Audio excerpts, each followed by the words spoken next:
आज मैं आपको जाड़ी के दिनों में जो सर्दी खांसी होती है इस टॉपिक पर बात करने जा रहा हूँ। दरअसल देखा जाता है कि जब मौसम चेंज होने लगता है, एनवायरनमेंट जब बदलता है तो क्या होता है, सर्दी खांसी एक्सेस हो जाता है, बढ़ जाता है। उसका रीजन जो भी हो, मौसम की वजह से हो या कम कपड़ा पहनने की वजह से हो या मोटरसाइकिल से ठंड लग गया हो। अक्सर देखा जाता है कि ठंड के मौसम में सर्दी खांसी बढ़ जाती है।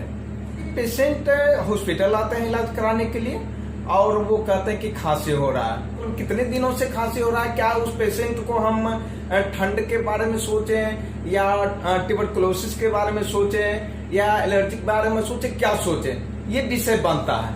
15 दिन से खांसी लगातार हो रहा है तो उसको हम ट्यूबरकुलोसिस के दायरे में सस्पेक्टेड केस रख सकते हैं, मान सकते हैं और उसको हम टेक्नीशियन के पास भेजते हैं स्पुटम जांच कराने के लिए। अब आती है बात कि अगर 15 दिन से खांसी हो रही है लगातार और तो उसके पीछे भी रीजन होता है।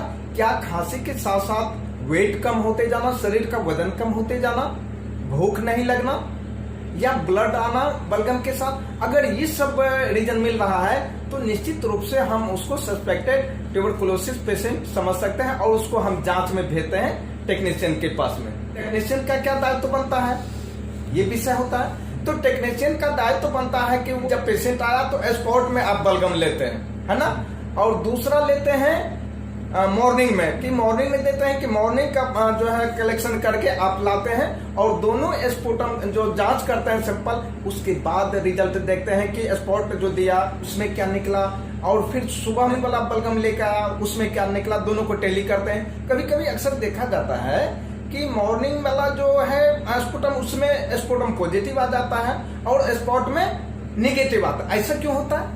क्योंकि बाय फोर्सली जो बलगम निकलता है तो उसमें सलाभा का मात्रा ज्यादा हो जाता है और जब सलाभा होगा तो निश्चित रूप से उसमें माइकोबैक्टीरियम ट्यूबरकुलोसिस उसकी आने की संभावना कम हो जाती है। तो अक्सर यही कारण होता है कि स्पुटम में माइक्रोस्कोपी करने पर उसमें पॉजिटिव नहीं दिखता है, लेकिन जब मॉर्निंग का सैंपल मंगाते हैं तो उसमें पॉजिटिव निकल जाता है। तो धन्यवाद।